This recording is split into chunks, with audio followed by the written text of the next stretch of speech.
Hello friends, आप सभी का स्वागत है अपने करंट अफेयर की क्लास में। मैंने सेलेक्टेड 20 क्वेश्चन लिए हैं जो कि आने वाले सभी एग्ज़ाम के लिए बहुत ही महत्वपूर्ण हैं।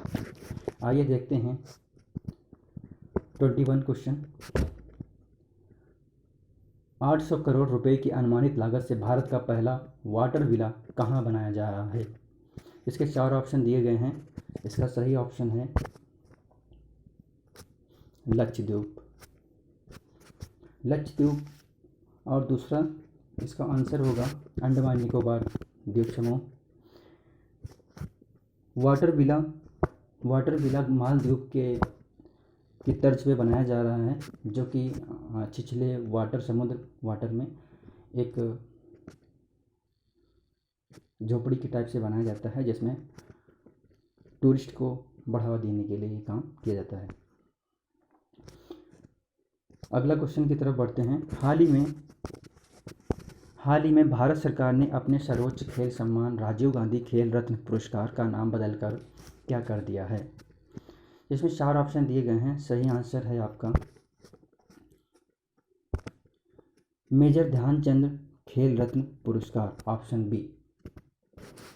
मेजर ध्यानचंद खेल रत्न पुरस्कार, जो कि पहले राजीव गांधी खेल रत्न पुरस्कार हुआ करता था।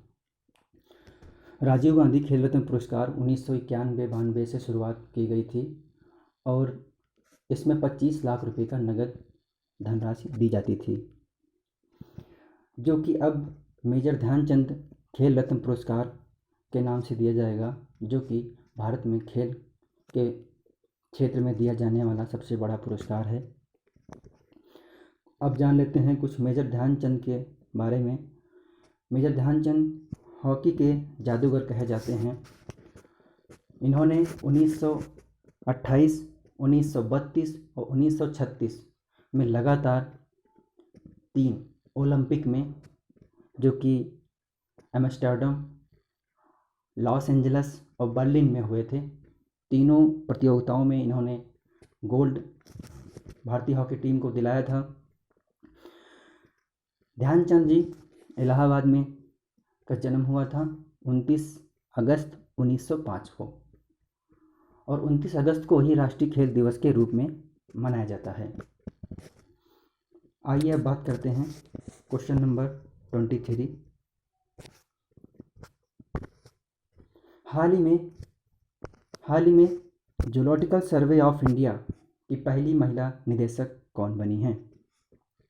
इसमें सही ऑप्शन हो जाएगा आपका धृति बनर्जी, ऑप्शन नंबर सी। इसमें 3 ऑप्शन और दिए गए हैं, जो कि नाम ही बहुत ही इम्पोर्टेंट हैं। जैसे कि ये ऑप्शन दिया गया है सोमा मंडल जी का। सोमा मंडल के बारे में आप लोग जानते होंगे, जैसा कि steel authority of India SAIL की चेयरमैन बनाई गई थी और ये पहली महिला चेयरमैन हैं। अगली बात करते हैं रेखा मेनन जी की। रेखा मेनन जी नेस्कॉम यानी कि national association of software and services companies की अध्यक्ष हैं, और ये भी ऐसी पहली महिला हैं जो नेस्कॉम की अध्यक्ष बनाई गई हैं। आइए बात करते हैं डी ऑप्शन रेखा शर्मा के बारे में।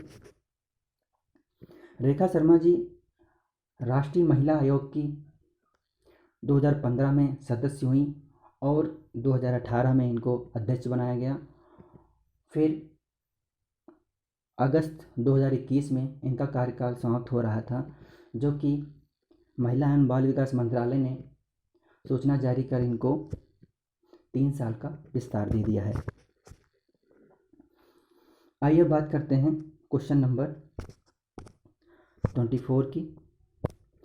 24 क्या कहता है? प्रधानमंत्री मुद्रा योजना के अंतर्गत वित्त वर्ष 2021-22 के लिए लक्षित ऋण वितरण राशि क्या है?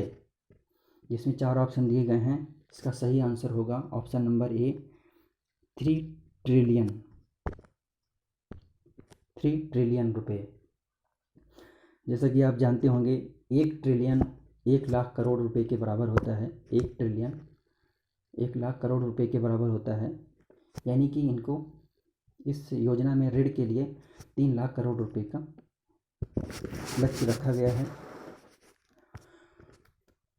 और बात करते हैं पीएम मुद्रा योजना की, जो कि 2015 में शुरुआत हुई थी और इसका उद्देश्य था कि उद्यमिता को बढ़ावा देना, जो कि बिना गारंटी के लोन प्रोवाइड कराती है। और इसमें 3 प्रकार के लोन प्रोवाइड किए जाते हैं: शिशु लोन, किशोर लोन और तरुण लोन।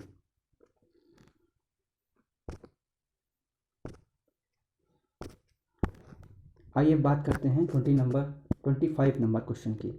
हाल ही में किस संगठन ने भारत का पहला भूकंप पूर्व चेतावनी मोबाइल ऐप उत्तराखंड भूकंप अलर्ट विकसित किया है? तो इसका सही ऑप्शन हो जाएगा आईआईटी रुड़की। जी हाँ, आईआईटी रुड़की। और बात करते हैं ISIN का फुल फॉर्म, जो कि पूछा गया है।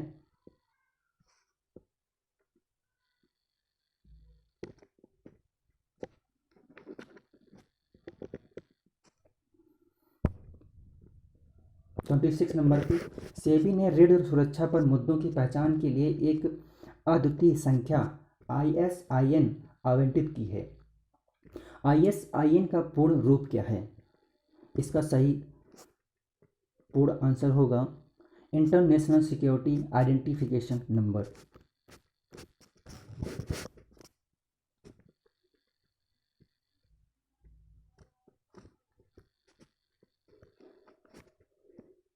यानी कि बी नंबर।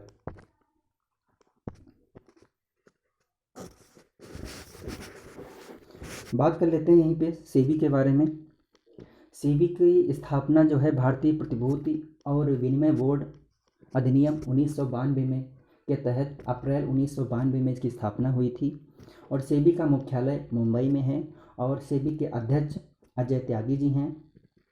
सेबी का कार्य रहता है कि भारतीय स्टॉक निवेशकों के हितों का संरक्षण करना और प्रतिभूति बाजार के विकास और नियमन करना होता है।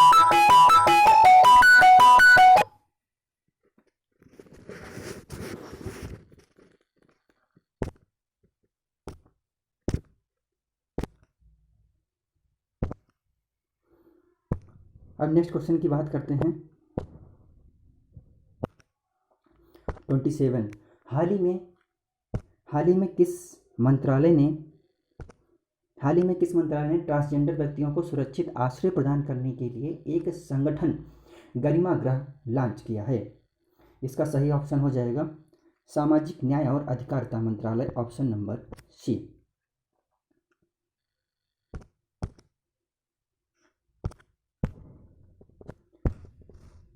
Question number 28। हाल ही में किस बैंक को द बैंकर द्वारा डिजिटल बैंकिंग अवार्ड 2021 से सम्मानित किया गया?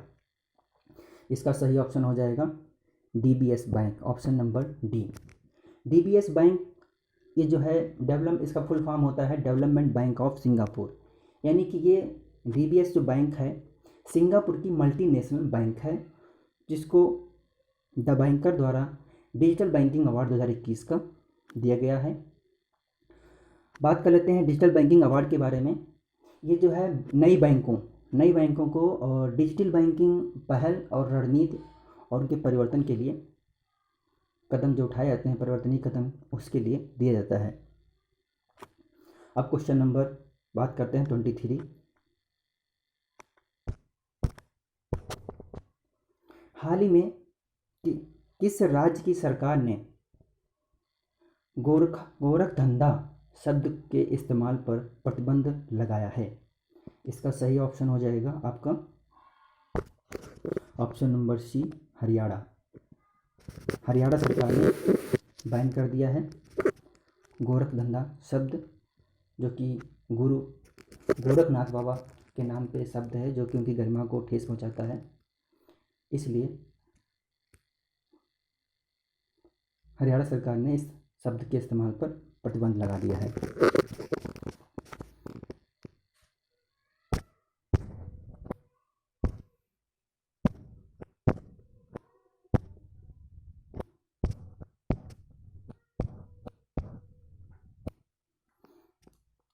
आइए बात करते हैं क्वेश्चन नंबर 30, हाल ही में सैटेलाइट फ़ोन से लैस होने वाला भारत का पहला राष्ट्रीय उद्यान कौन सा है?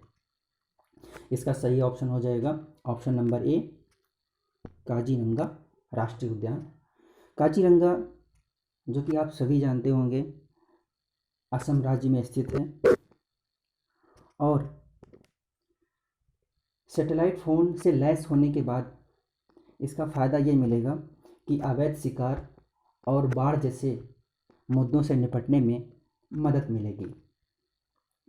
असम राज्य के जो सीएम हैं उनका नाम है Hemant Biswa Sharma.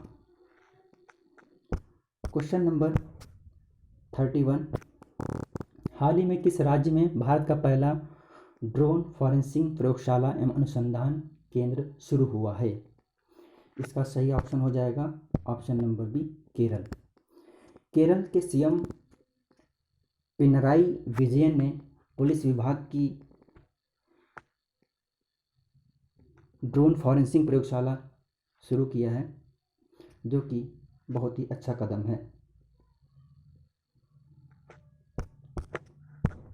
Question number 32, PM Modi ने प्रतिवर्ष किस तारीख को विभाजन विभीषिका स्मृति दिवस मनाने की घोषणा की है? जैसा कि आप सभी जानते हैं, 15 अगस्त को हमारा भारत देश को आज़ाद हुआ, स्वतंत्रता मिली।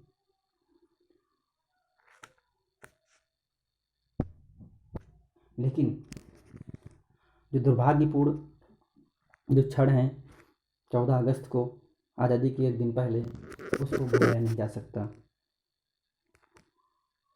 क्योंकि 14 अगस्त को ही हिंदुस्तान के 2 देशों में बंटवारा हो गया और ये बंटवारा इतना आसान नहीं था और इस बंटवारे को भूल पाना मुश्किल है।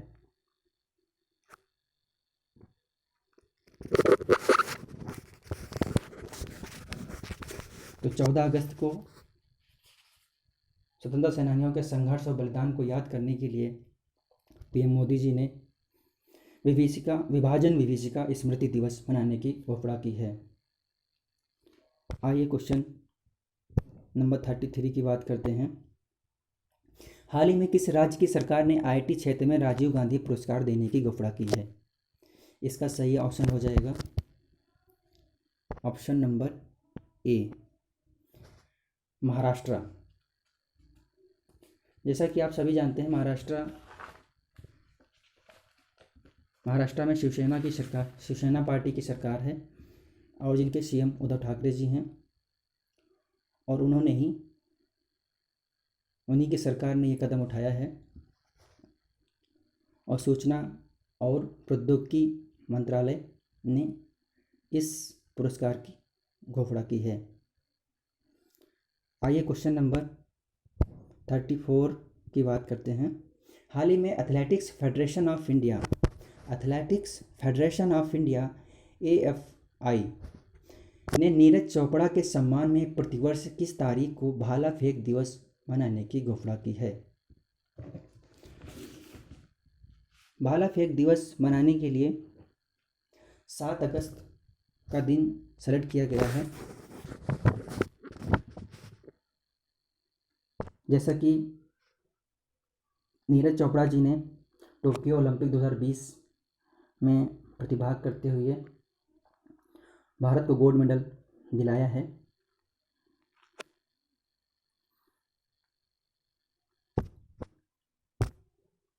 अब क्वेश्चन नंबर 35 की बात करते हैं।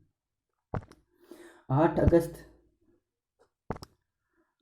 2021 को पूरे भारत में अगस्त क्रांति के दिन को कौन सा वर्षगांठ मनाई गई?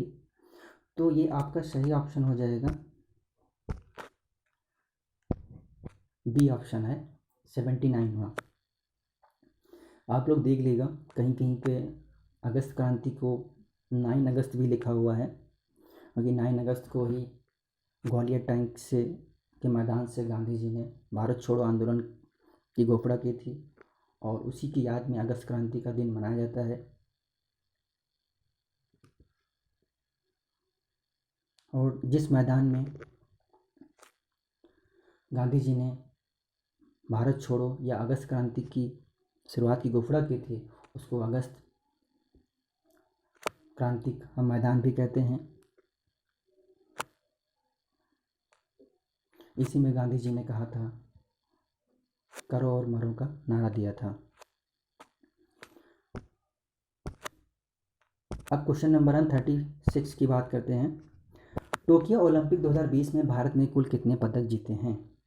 इसमें 4 ऑप्शन दिए गए हैं, 4, 9, 5, 7। इसका सही ऑप्शन होगा आपका ऑप्शन नंबर डी, 7,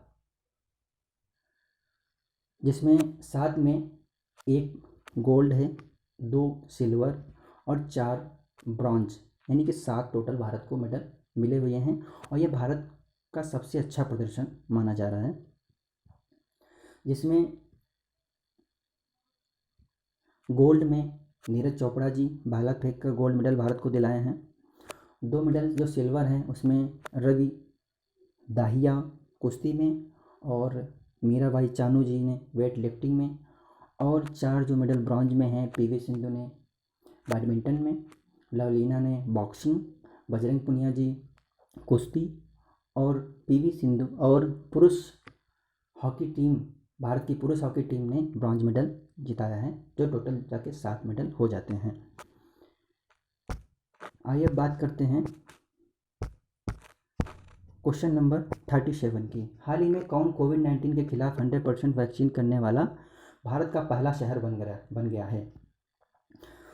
तो इसका सही ऑप्शन हो जाएगा ऑप्शन नंबर बी, भुवनेश्वर, जो कि उड़ीसा राज्य की राजधानी है। हाल ही में किसने मिस इंडिया यूएसए 2021 का खिताब जीता है? इसका सही ऑप्शन हो जाएगा आपका Vaidehi Dongre, option number C. Vaidehi Dongre जो कि मिशिगन यूनिवर्सिटी से स्नातक की डिग्री की हुई हैं। और दूसरी बात, इन्होंने जॉर्जिया की रहने वाली अर्शी लालानी को हराकर पहला खिताब जीता है। अब बात करते हैं क्वेश्चन नंबर 39। हाल ही में कौन सा राज्य ट्रांसजेंडर समुदाय को सरकारी नौकरी में आरक्षण देने वाला भारत का पहला राज्य बना है? इसका सही ऑप्शन हो जाएगा option number A, Karnataka. Karnataka की सरकार ने ट्रांसजेंडर को सभी सरकारी नौकरियों में 1% यानी कि 1% आरक्षण देने की बात कही है, जो कि भारत का पहला राज्य बन गया है ट्रांसजेंडर समुदाय को सरकारी नौकरी में आरक्षण देने वाला।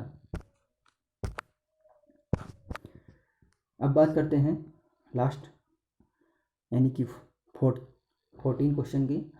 अंतर्राष्ट्रीय सेना खेलों का 7वां संस्करण वर्ष 2021 में कहाँ आयोजित किया जाएगा? इसका सही आंसर होगा ऑप्शन नंबर सी, रूस। रूस की राजधानी मॉस्को है और यहाँ पर जो 7वां संस्करण भारत अंतर्राष्ट्रीय खेलों का होने वाला है या हो चुका है। भारत की 101 सदस्य दल ने इसमें भाग लिया और रूस इसमें 34 पदक के साथ पहले स्थान पे बना रहा। और बात करते हैं अंतर्राष्ट्रीय सेना खेलों, जो खेल है अंतर्राष्ट्रीय सेना खेल है, इसको दूसरे नाम से भी जानते हैं, जिसका नाम है वार ओलंपिक। याद रखिएगा, वार ओलंपिक के नाम से पूछा जाए तो आप समझ जाइएगा कि ये अंतर्राष्ट्रीय सेना खेलों का ही बात कर रहे हैं। और एक बात और कर लेते हैं, रूस के जो राष्ट्रपति हैं वो व्लादिमीर पुतिन हैं, राजधानी मॉस्को बता चुके हैं और मुद्रा इसकी रूबल है। इस तरह हमारा वीडियो कंप्लीट होता है। इसे ऐसे ही ये सेकंड पार्ट है, इसके बाद तीसरा पार्ट आएगा जो कि 600 क्वेश्चन हमने पूरा करने की बात कही है, जो कि आने वाले सभी एग्जाम में बहुत ही महत्वपूर्ण क्वेश्चन की बात कर रहे हैं हम। और चलिए आगे क्वेश्चन नेक्स्ट वीडियो में करेंगे, जो कि तीसरा पार्ट होगा। मेरा पूरा वीडियो देखने के लिए आपको बहुत बहुत धन्यवाद। जय हिंद।